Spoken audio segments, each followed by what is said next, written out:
नमस्कार, आप देख रहे हैं 24 का सिंहासन। मैं हूं आपके साथ पूजा मोहन पांडे।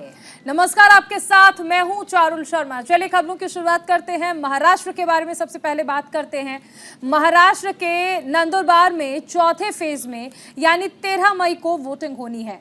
इसी के मद्देनजर पीएम मोदी ने महाराष्ट्र के नंदुरबार में चुनावी रैली करते हुए विपक्ष पर हमला बोला। प्रधानमंत्री ने कहा कि एक तरफ कांग्रेस जो कहती है मोदी तेरी कब्र खोदेगी और दूसरी तरफ ही नकली शिवसेना है जो मुझे जिंदा गाड़ने की बात करती है। मुझे अपशब्द कहते हुए भी ये तुष्टीकरण का पूरा ध्यान रखते हैं। अब तो ये नकली शिवसेना वाले बम धमाके के दोषी को भी अपने साथ प्रचार में ले जा रहे हैं। बिहार में चारा चोरी में जेल की सजा काटने वाले व्यक्ति को कंधे पर बैठाकर घूमते हैं और इतना ही नहीं, महाराष्ट्र में बम धमाके के दोषी को कंधे पर बैठाकर घूम रहे हैं। ये लोग इतने अहंकार, इनके लिए कोई मायने नहीं रखता। ये लोग सत्ता में रहते हैं तो गरीब को दुत्कारते हैं, उसे तरसा तरसा कर रखते हैं। आज एक गरीब का बेटा आपका सेवक बनकर के प्रधानमंत्री पद से ये जब काम कर रहा है तो ये गरीब विरोधी मानसिकता वाले, शाही परिवार की मानसिकता वाले इसे बर्दाश्त नहीं कर पा रहे हैं। और ये नकली शिवसेना वालों की गरीब से कितनी नफरत है ये इन्होंने फिर बताया है कि नकली शिवसेना वाले मुझे जिंदा गाड़ने की बात कर रहे हैं। एक तरफ कांग्रेस है जो कहती है मोदी तेरी कब्र खुद देगी, और दूसरी तरफ ये नकली शिवसेना है जो मुझे जिंदा गाड़ने की बात करती है। मोदी जब तक जिंदा है एससी, एसटी, ओबीसी में से आरक्षण का रत्ती भर भी हिस्सा मैं किसी भी धर्म के आधार पर नहीं देने दूंगा। कोई उसको हाथ नहीं लगा सकता है। और देशवासी, मैं बड़े जिम्मेवारी के साथ कहना चाहता हूं और दायित्व के साथ कहना चाहता हूं, वंचित का जो अधिकार है, चाहे एससी हो, एसटी हो, ओबीसी हो, वंचित का जो अधिकार है मोदी उसका चौकीदार है।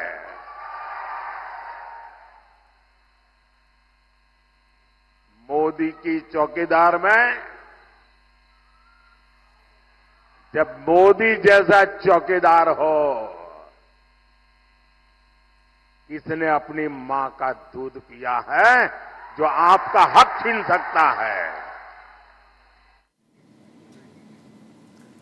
चौथे फेज की वोटिंग के लिए पीएम नरेंद्र मोदी पूरी शिद्दत से चुनाव प्रचार में जुटे हुए हैं। उन्होंने तेलंगाना के महबूब नगर में चुनावी रैली में विपक्ष पर जोरदार प्रहार किया।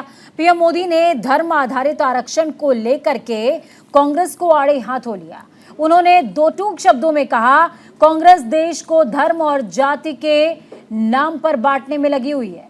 कांग्रेस जानती है कि धर्म के आधार पर आरक्षण संविधान विरोधी है। इसके बावजूद बाबा साहेब के संविधान का लगातार विरोध कर रही है। पीएम मोदी ने कहा कि उनके रहते ऐसा संभव नहीं होगा। पीएम मोदी इतने पर नहीं रुके। उन्होंने कहा, अब देश मोदी की गारंटी देख रहा है।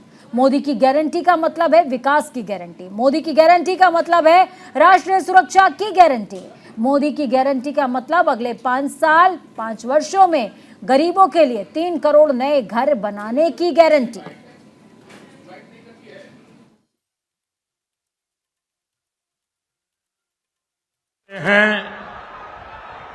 ये चुनाव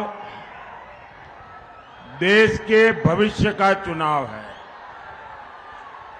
कांग्रेस और उसके जैसे दलों ने दशकों तक जनता को सिर्फ झूठे वादे किए,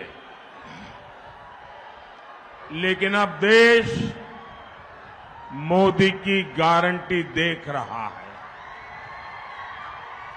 मोदी की गारंटी मतलब विकास की गारंटी, मोदी की गारंटी मतलब राष्ट्रीय सुरक्षा की गारंटी, मोदी की गारंटी मतलब विश्व में भारत के सम्मान की गारंटी, मोदी की गारंटी मतलब अगले 5 वर्षों में गरीबों के लिए 3 करोड़ नए घर बनाने की गारंटी, मोदी की गारंटी मतलब 70 वर्ष से अधिक आयु के हर बुजुर्ग को मुफ्त इलाज की गारंटी। और मोदी गारी गारंटी अंटे गारंटी गा पूर्तయ్యే गारंटी।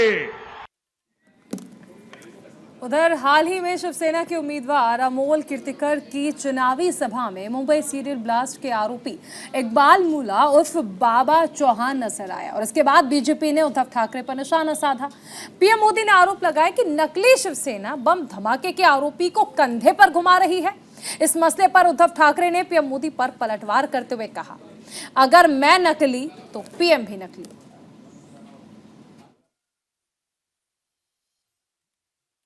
मोदीजी, तुम्ही माझ्याशी लढा, पण माझ्या आई वडिलांचा अपमान केला तर मी सहन करणार नाही। तुम्ही कोणी असाल, तुम्हाला तुमची जागा दाखवून दिल्याशिवाय राहणार नाही। काय म्हणाले मोदी कि बाळासाहेबांच्या नकली संतान को मैं पूछ रहा हूं, मैं नकली? अरे बेअकली, बेअकली माणूस आहे हा। माझा अपमान नाही, माझ्या देवता समान माझ्या माचा अपमान आहे, माझ्या वडिलांचा, माझ्या बाळासाहेबांचा अपमान आहे।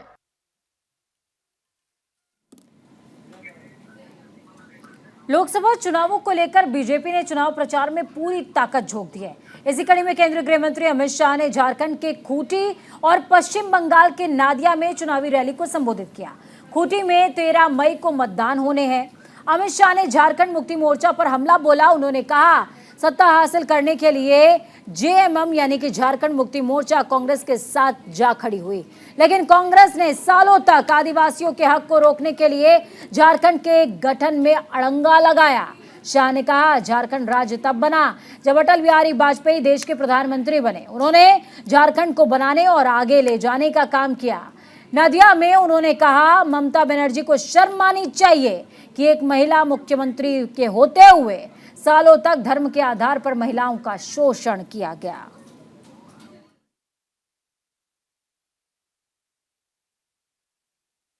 कि सत्ता प्राप्त करने के लिए आप जिस कांग्रेस पार्टी के साथ बैठे हो, वो कांग्रेस पार्टी सालों तक झारखंड की रचना को रोक कर रखी। झारखंड राज्य कब बना? जब अटल जी देश के प्रधानमंत्री बने। अटल जी ने हमारे झारखंड को बनाने का काम किया, आगे बढ़ाने का काम किया। और भाइयों बहनों, अटल जी ने झारखंड को बनाया और मोदी जी झारखंड को संवारने का काम कर रहे हैं।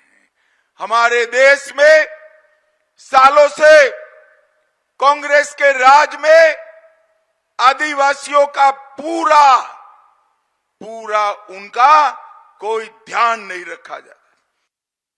मोदी जी ने ये 10 साल में इस देश के 80 करोड़ गरीबों के लिए ढेर सारे काम किए हैं। अभी जो हर महीना 5 किलो चावल आता है ना, वो ममता दीदी कहती है कि मैं भेज रही हूं। ये झूठ बोल रही है। ये चावल हमारे नेता नरेंद्र मोदी भेज रहे हैं। भाइयों बहनों, नरेंद्र मोदी भेज रहे। 12 करोड़ घरों में टॉयलेट्स बनाए, वो भी नरेंद्र मोदी जी ने बनाए। 4 करोड़ घर बनाया गरीबों के लिए, वो भी नरेंद्र मोदी जी ने बनाया। 10 करोड़ से ज्यादा गैस का कनेक्शन दिया, वो भी नरेंद्र मोदी जी ने दिया।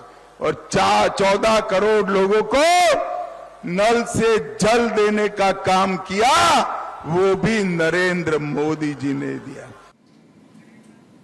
और मुंबई में पीयूष गोयल इस वक्त रोड शो कर रहे हैं। सीधी तस्वीरें आपको दिखाते हैं, मुंबई से आ रही हैं। देश को बांटने वाले बयान बार बार किए हैं, मैं उसकी घोर निंदा करता हूं। नरेंद्र मोदी प्रतिनिधि એટલે પિયુષ ગોયલ, મારા તમારા સૌના પિયુષ ગોયલ। યાદ રાખો મિત્રો, મોદીની ગેરંટી, દેશનો વિકાસ પિયુષ ગોયલને સાથ।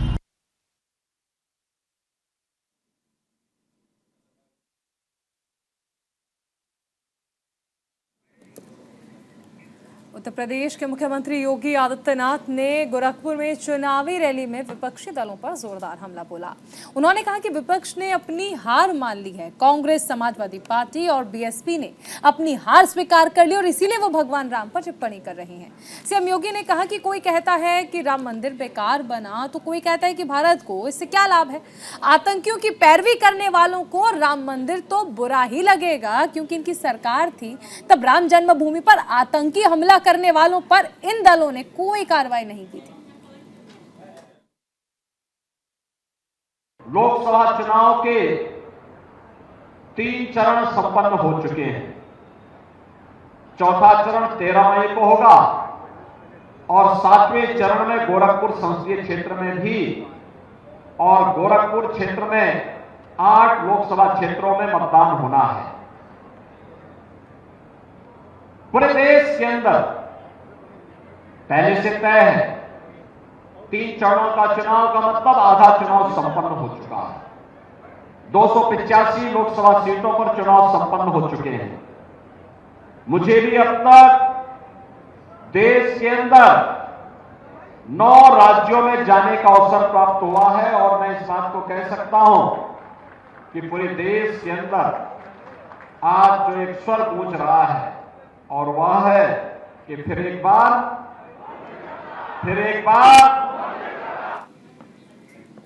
कांग्रेस के राष्ट्रीय अध्यक्ष मल्लिकार्जुन खड़गे ने पीएम नरेंद्र मोदी और अमित शाह पर निशाना साधा। उन्होंने कहा कि 3 चरणों के मतदान के बाद पीएम मोदी और शाह घबराए हुए हैं। बीजेपी के दोनों सीनियर लीडर्स 24 के रण में चुनावी मुद्दों और अपनी उपलब्धि की बात के बदले सिर्फ कांग्रेस के खिलाफ गलत बयानबाजी कर रहे हैं। कांग्रेस के भाषण को तोड़ मरोड़ कर लोगों के सामने पेश किया जा रहा है। खड़गे ने आरोप लगाया कि वो हमारे पार्टी के नेता को शहजादे कह रहे हैं और मुगल, मटन, मंगलसूत्र और मुस्लिम लीग की चर्चा कर रहे हैं। खड़गे इतने पर ही नहीं रुके। उन्होंने कहा पीएम मोदी को एम शब्द से बेहद मोहब्बत है। के चौकीदार कॉन्स्टिट्यूशन है, कॉन्स्टिट्यूशन में सब कुछ है। वो चौकीदार हमेशा उसमें से निकालना चाहता है और उनके जितने भी लोग हैं कॉन्स्टिट्यूशन को निकालने के लिए ही कोशिश कर रहे हैं। और खुद 1 नहीं 2 नहीं, इतने एमएलए एमपीज ने स्टेटमेंट दिया, हमको भारी बहुमत दो, 400 दो। रिजर्वेशन के दिल्ली के मुख्यमंत्री अरविंद केजरीवाल तिहाड़ जेल से रिहा हो गए हैं। तिहाड़ जेल के गेट नंबर 4 से बाहर निकलने के बाद अरविंद केजरीवाल गेट नंबर 3 पर पहुंचे, जहां आम आदमी पार्टी के कार्यकर्ताओं का हुजूम पहले से मौजूद था। इसके बाद केजरीवाल ने तिहाड़ जेल के बाहर अपने समर्थकों को संबोधित किया। उन्होंने कहा कि तानाशाही के खिलाफ जंग जारी रहेगी। इसके बाद केजरीवाल अपने आवास जाएंगे। बता दें कि सुप्रीम कोर्ट ने आज उन्हें अंतरिम जमानत दी है। सुप्रीम कोर्ट से केजरीवाल को 1 जून तक की अंतरिम जमानत मिली है। 2 जून को केजरीवाल को सरेंडर करना होगा। इस दरमियान अरविंद केजरीवाल लोकसभा चुनाव में प्रचार कर सकेंगे। ईडी ने केजरीवाल को 21 मार्च को गिरफ्तार किया था। केजरीवाल ने जेल से रिहाई के बाद कहा कि मैंने कहा था कि जल्द ही जेल से बाहर आऊंगा। केजरीवाल रिहाई के बाद पार्टी दफ्तर भी जा सकते हैं। कल सुबह 11 बजे अरविंद केजरीवाल हनुमान मंदिर जाएंगे। केजरीवाल को बेल मिलने के बाद ममता बनर्जी और इंडिया गठबंधन में खुशी की लहर है। माना जा रहा है कि लोकसभा चुनाव के बचे हुए दौर में अब केजरीवाल जमकर प्रचार करेंगे। पार्टी और इंडिया गठबंधन के लिए वोट मांगेंगे।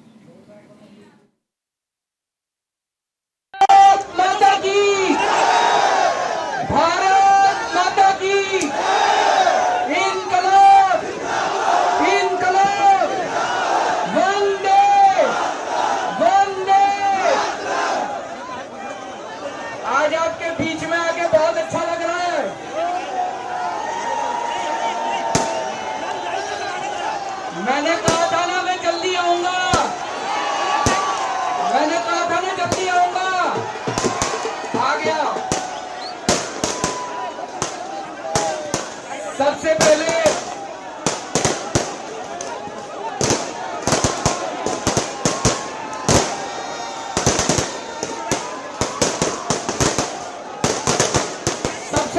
मैं हनुमान जी के चरणों में वंदना करना चाहता हूं। हनुमान जी के आशीर्वाद से, हनुमान जी के आशीर्वाद से आज मैं आप सब लोगों के बीच में हूं।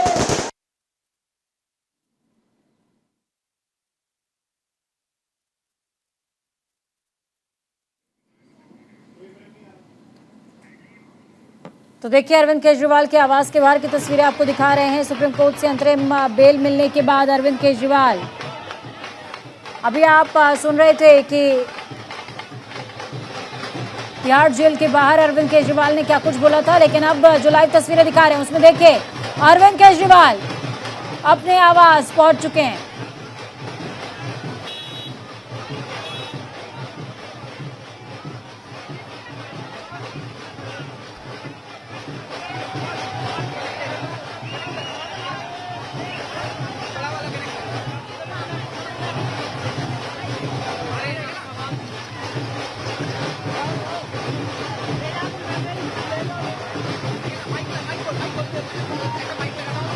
अरविंद केजरीवाल पहुंच चुके हैं। अरविंद केजरीवाल की एक झलक पाने के लिए समर्थकों का हुजूम लगा हुआ है।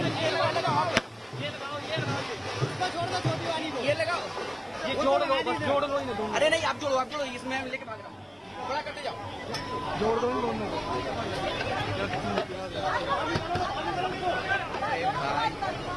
ले जाओ जल्दी जल्दी जल्दी। तुम यहीं से कूद जाओ ना, मैं इधर आ भाई। हमारा देश 4000 साल से ज्यादा पुराना है। हमारा देश महान देश है, लेकिन जब जब इस देश पे किसी ने भी तानाशाही करने की कोशिश की, लोगों ने उसे कभी बर्दाश्त नहीं किया। आज देश तानाशाही के दौर से गुजर रहा है। मैं तन मन धन से उसके खिलाफ संघर्ष कर रहा हूं, पर 140 करोड़ लोगों को मिलकर इस तानाशाही को हराना होगा। मैं लोगों से अपील करता हूं कि हमें सबको मिलकर देश को बचाना है। कल सुबह 11 बजे हनुमान जी का आशीर्वाद लेने के लिए हम सब लोग हनुमान मंदिर जाएंगे कनॉट प्लेस में। मैं सभी लोगों से अपील करता हूं कि सब लोग आएं, सब लोग हनुमान जी का आशीर्वाद लेंगे। करेंगे सर कैंपेन। और 1 बजे पार्टी ऑफिस जाएंगे, पार्टी ऑफिस में प्रेस कॉन्फ्रेंस होगी। और कल शायद साउथ दिल्ली में रोड शो है, उस रोड शो में पार्टिसिपेट करूंगा भगवंत मान साहब के साथ।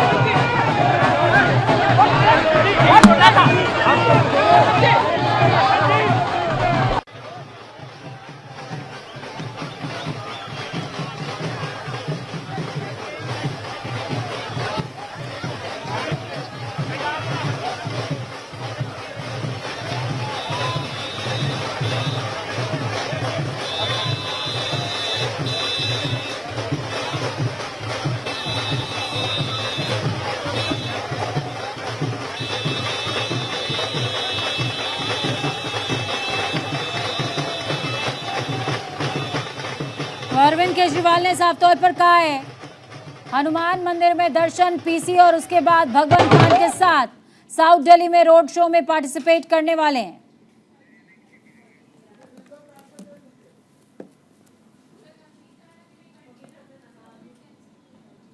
दिल्ली वालों के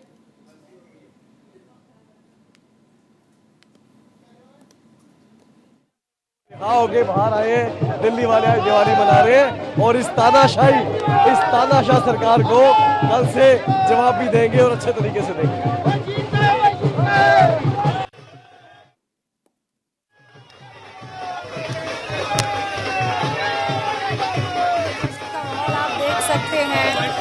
आदमी पार्टी के कार्यकर्ता अति उत्साहित नजर आ रहे हैं।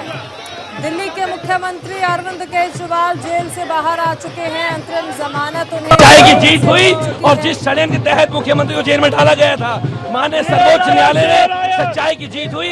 अरविंद केजरीवाल जी अब दिल्ली के बेटे दिल्ली के लोगों के लिए प्रचार करेंगे। आगे की रणनीति देश को बचाना है, लोकतंत्र को बचाना है, बाबा साहब अम्बेडकर के संविधान को बचाना आज आगे की रणनीति होगी और देश के संविधान को बचाना।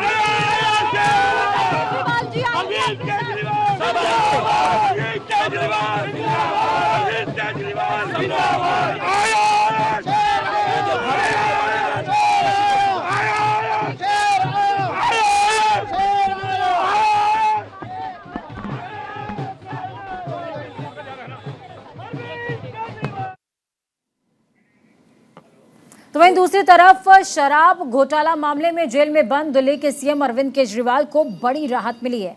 सुप्रीम कोर्ट ने केजरीवाल को अंतरिम जमानत दे दी। हालांकि उन्हें 2 जून को हर हाल में सरेंडर भी करना होगा।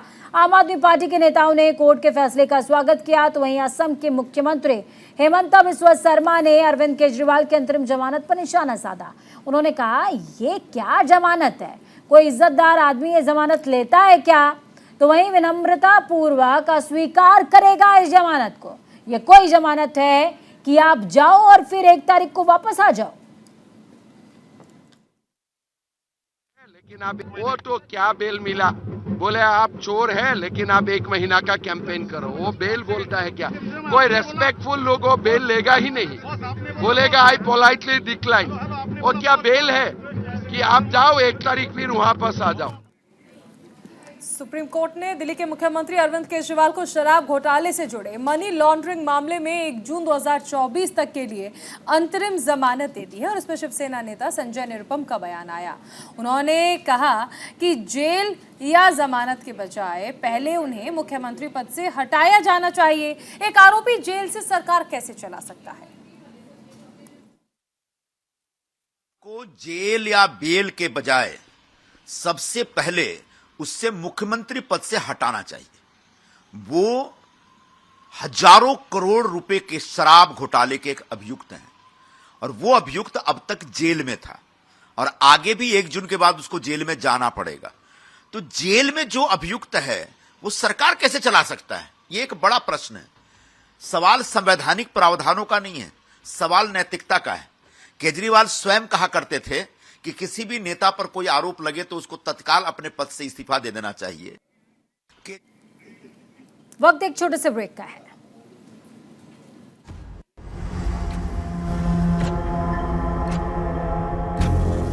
ब्रेक के बाद स्वागत है आपका। लोकसभा चुनाव का प्रचार प्रसार अपने चरम पर है। 3 चरणों के चुनाव हो भी चुके हैं। अब चौथे चरण का चुनाव 13 मई को होना है। इस चरण में यूपी की 13 लोकसभा सीटों पर भी मतदान होगा। सभी सीटों को मिला दें तो कुल 130 प्रत्याशी इस चरण में अपनी किस्मत आजमाएंगे। इस बीच उत्तर प्रदेश के कन्नौज से इंडी गठबंधन की संयुक्त रैली हुई। इस रैली में राहुल गांधी, अखिलेश यादव और संजय सिंह के अलावा कई नेता मौजूद थे। इस दौरान राहुल गांधी और अखिलेश यादव ने पीएम मोदी पर जमकर निशाना साधा। उन्होंने कहा कि प्रधानमंत्री मोदी ने करोड़ों युवाओं को बेरोजगार बनाया है। कोरोना के समय वो लोगों से थाली बजवाते रहे, लेकिन वैक्सीन बनाने वाली कंपनी से इलेक्टोरल बॉन्ड के जरिए करोड़ों रुपए का चंदा ले लिया। आगे उन्होंने कहा कि मोदी ने 22 उद्योगपतियों का करोड़ों रुपए उन्हें दिया है, उनका कर्जा माफ किया है, लेकिन हम करोड़ों लोगों को लखपति बनाएंगे। युवाओं को पक्की नौकरी और किसानों को कर्ज माफी कर फसलों का उचित दाम देंगे। अगर कोई हाईवे पे चलता होगा तो वो जानता होगा कि समाजवादियों का हाईवे है। कोई चला होगा, लेकिन हाईवे को हम लोगों ने कभी धुलवाया नहीं होगा। जो लोग आज के दिन जब हम याद कर रहे हैं और अपने परशुराम जयंती के दिन, अक्षय तृतीया के दिन जब ये कार्यक्रम होने जा रहा है, मुझे पूरा भरोसा है कि कन्नौज की जनता, ऐसे लोग जो हमारे और आपके बीच में दीवार बन करके खड़े हैं, समय समय पर समाज को तोड़ने का संदेश देते हैं, उन सबको आप धोने का काम करोगे, एक एक वोट डाल करके धोने का काम करोगे। अभी आपने कहा कि आपकी 250 गाड़ियों को रोका गया है। मैं आपको बताना चाहता हूं, 250 रोको, 400 रोको, 1000 रोको, कोई फर्क नहीं पड़ने वाला है। जितनी रोकनी है रोको। यहां पे इंडिया गठबंधन की जीत होगी, अखिलेश यादव की जीत होगी। और उत्तर प्रदेश में आप देखना, मैं आपको लिख के दे रहा हूं, उत्तर प्रदेश में इंडिया गठबंधन का तूफान आ रहा है। आप लिख के ले लो। यहां पे बीजेपी की सबसे बड़ी, देश में सबसे बड़ी हार उत्तर प्रदेश में होने जा रही है। लिख के ले लो। देश में इन दिनों चुनावी मौसम चल रहा है। अब तक 3 चरणों के दौरान कई प्रदेशों में मतदान हो गए और अभी कई राज्यों में कराए जाने हैं। वोटरों को लामबंद करने के लिहाज से राजनीतिक दलों के नेता विरोधियों के खिलाफ बयानबाजी कर रहे हैं। इसी कड़ी में पश्चिम बंगाल के नदिया जिले में बीजेपी प्रदेश अध्यक्ष सुकांता मजूमदार ने कहा, टीएमसी लोगों को गुमराह करने के लिए अभी बहुत सारी ऐसी वीडियोज जारी करेगी। शेख शाहजहां को बचाने के लिए ये बहुत कोशिशें करेंगे और ये बस तुष्टीकरण की राजनीति है। मुसलमान वोट बैंक के लिए ममता बनर्जी ऐसा कर रही है। देखिए, टीएमसी अभी बहुत सारे ऐसे वीडियो लाएगा लोगों को गुमराह करने के लिए, लेकिन जो विषय है 164 हुआ है संदेश खाली को लेकर। कौन कराया? पुलिस कराया। पुलिस किसके अंदर है? स्टेट गवर्नमेंट के अंदर है। तो 164 मैजिस्ट्रेट के सामने होता है और आप एक बार 164 करने के बाद मुकर भी नहीं सकते, because you have given your statement in front of magistrate, class 1 magistrate. तो अगर वो झूठ था तो पुलिस ने क्यों 164 कराया? उसको कराना नहीं चाहिए था। आपका वीडियो बोल रहा है कि we have return this much of land to the deprived public.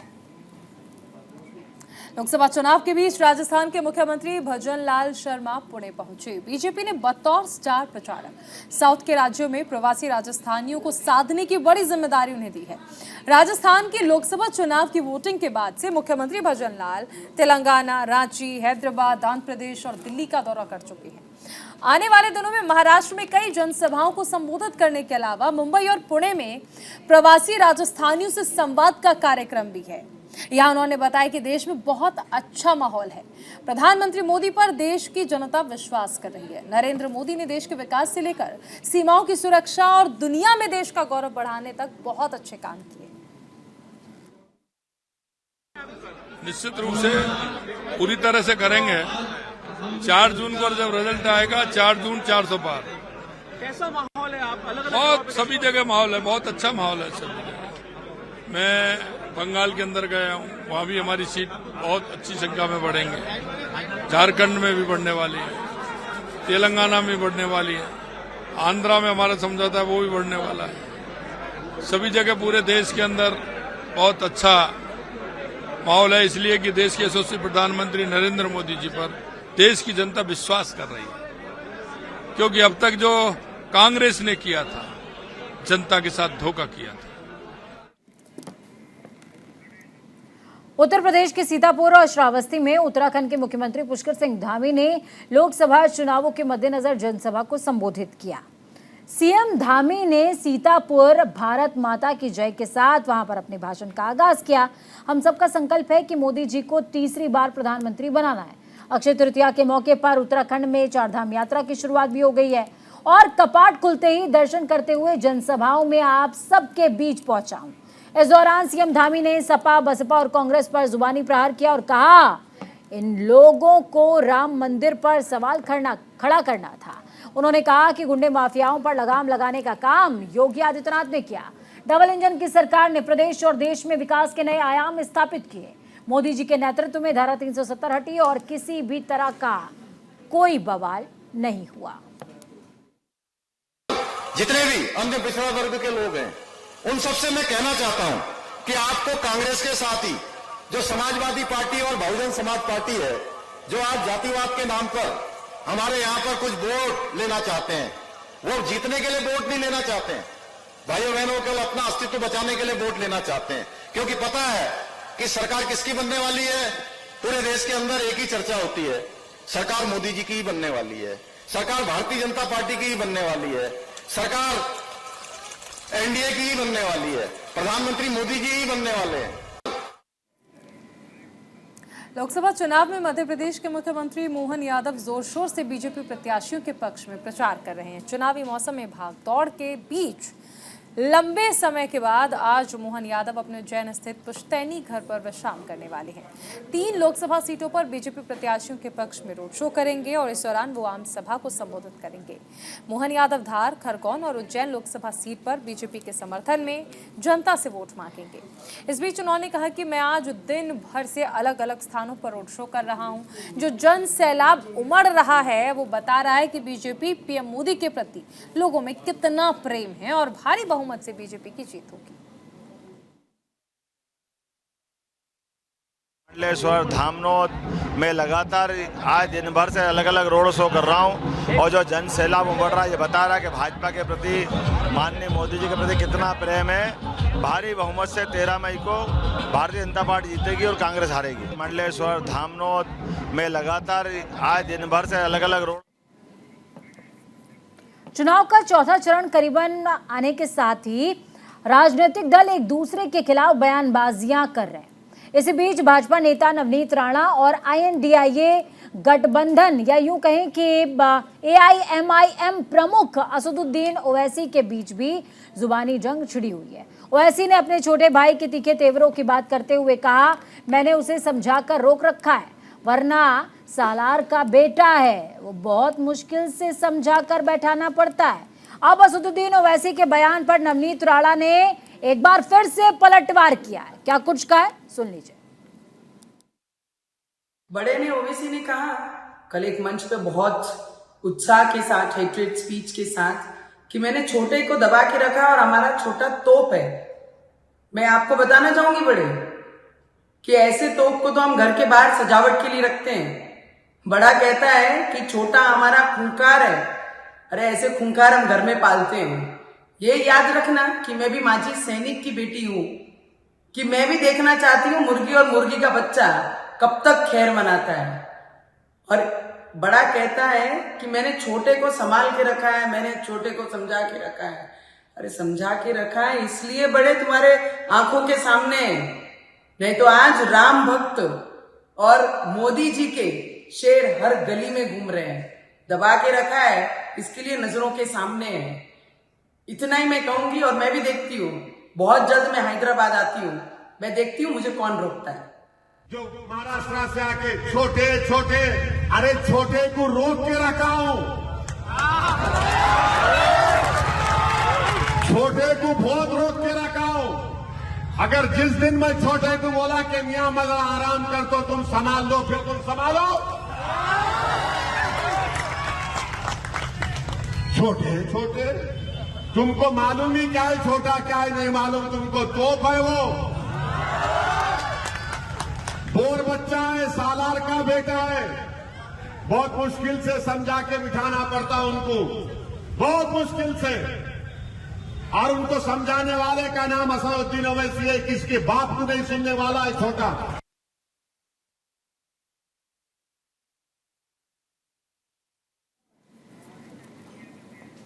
सूफी शायर आमिर खुसरो ने कहा कि धरती पर अगर कहीं जन्नत है तो कश्मीर में है। उसी कश्मीर में इस बार 3 लोकसभा सीटों पर चुनाव होने हैं, जिसमें सबसे हॉट सीट बारामूला है, जहां एनसी से उमर अब्दुल्ला उम्मीदवार हैं तो JKPC से शहजाद लोने उम्मीदवार हैं। इन दोनों नेताओं के बीच कड़ी टक्कर देखने को मिल रही है। हमारे संवाददाता आनंद कुमार सिंह ने JKPC अध्यक्ष शहजाद घनी लोने से खास बातचीत की।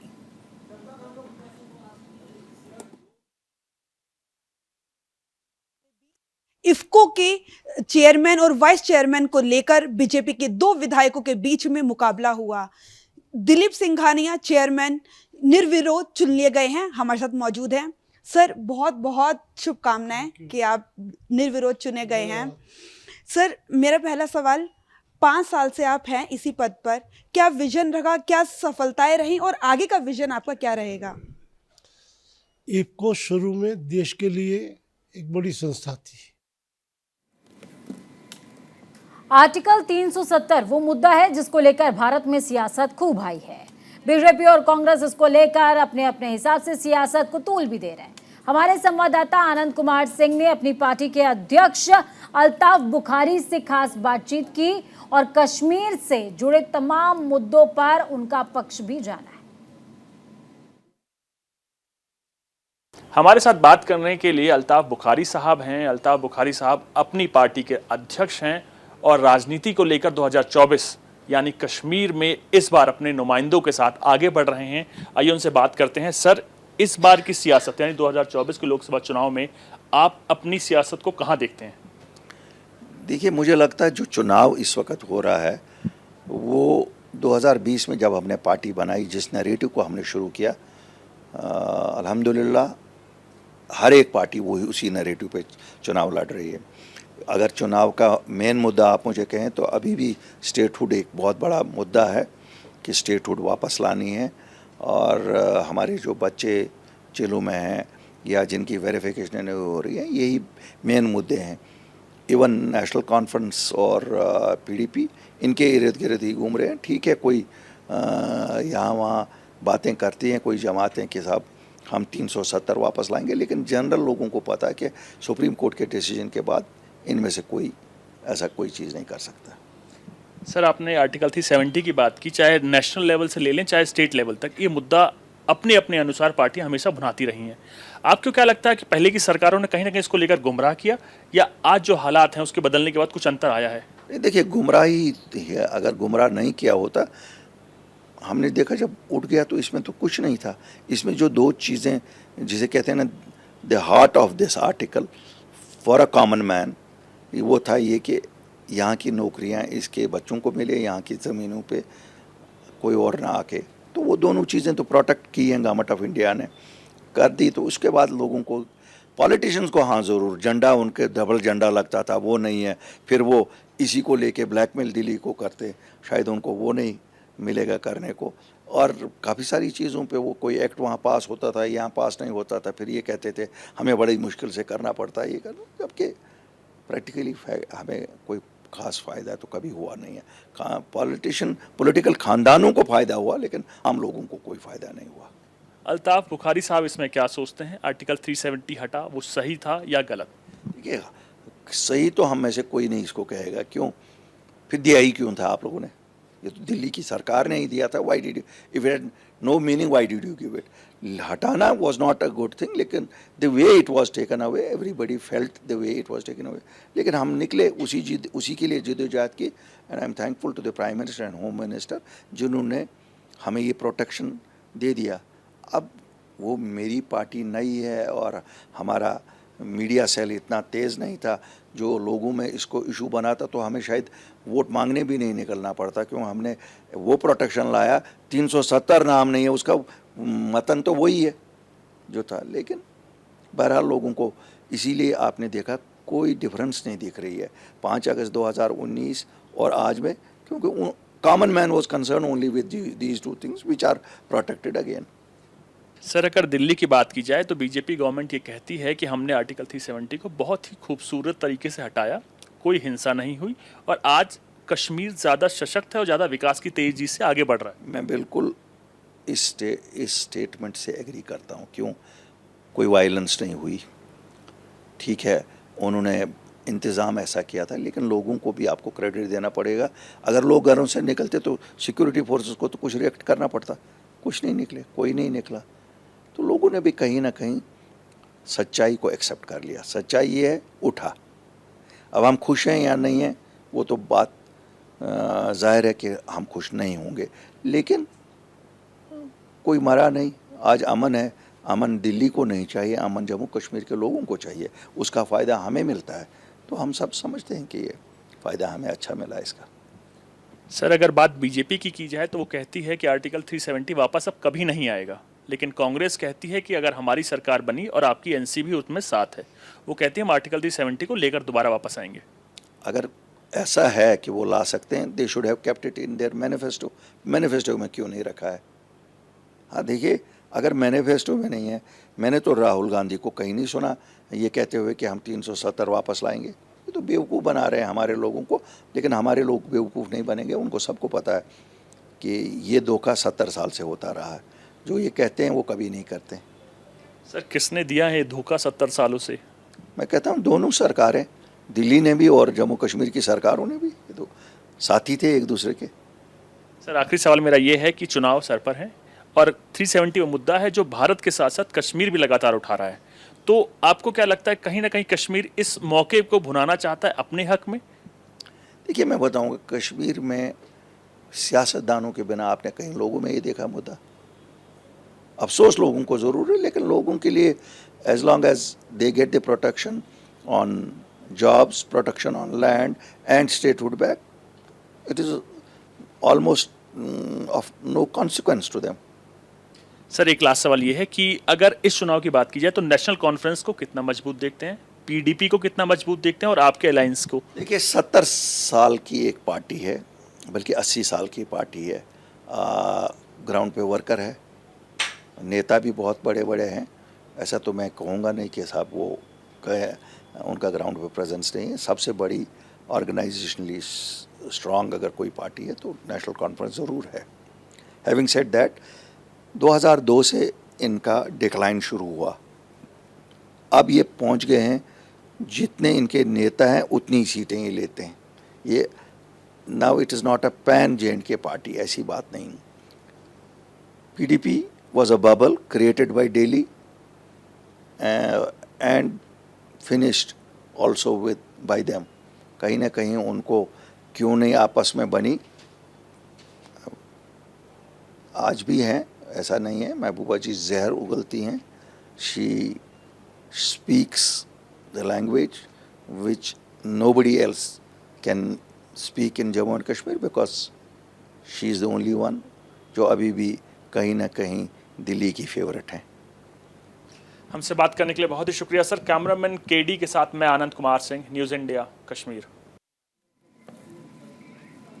सीधा चलते हैं भुवनेश्वर, जहां प्रधानमंत्री नरेंद्र मोदी रोड शो कर रहे हैं।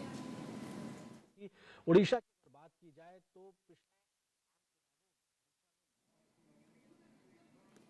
तो भुवनेश्वर से प्रधानमंत्री नरेंद्र मोदी के रोड शो की तस्वीरें आप देख रहे हैं।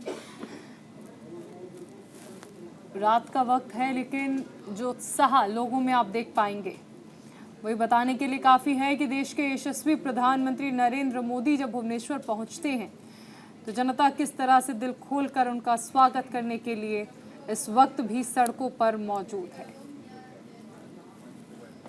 भुवनेश्वर में रोड शो कर रहे हैं प्रधानमंत्री नरेंद्र मोदी।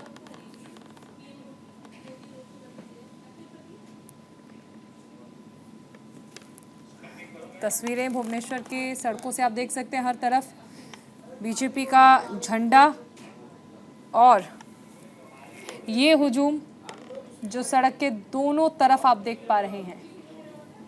प्रधानमंत्री नरेंद्र मोदी जिन पर फूलों से भी वर्षा की जा रही है और चौथे चरण का प्रचार जो है वो चरम पर है। और सबसे अहम चीज़ कि यहाँ पर बीजेपी प्रत्याशियों का प्रचार तो चल ही रहा है, लेकिन बीजेपी लगातार 400 पार का नारा भी दोहरा रही है। विजय रथ पर सवार प्रधानमंत्री नरेंद्र मोदी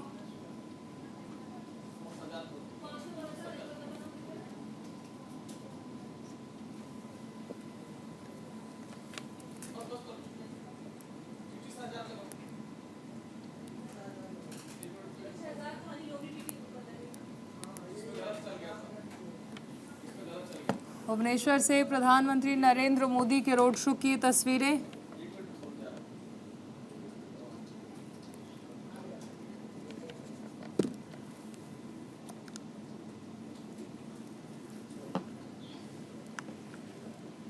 तस्वीरें आपको दिखा रहे हैं भुवनेश्वर की दक्षिण द्वार पर प्रधानमंत्री नरेंद्र मोदी की एक बार फिर से आज दस्तक, जिसमें आप देख पाएंगे लोगों का उत्साह, हुजूम और प्रधानमंत्री नरेंद्र मोदी की मात्र एक झलक पाने को उत्साहित वो साफ तौर पर नजर आ रहे हैं। फूलों से सजे रथ पर सवार प्रधानमंत्री नरेंद्र मोदी हाथों में कमल का सिंबल लिए हुए वेव करते हुए आगे बढ़ रहे हैं।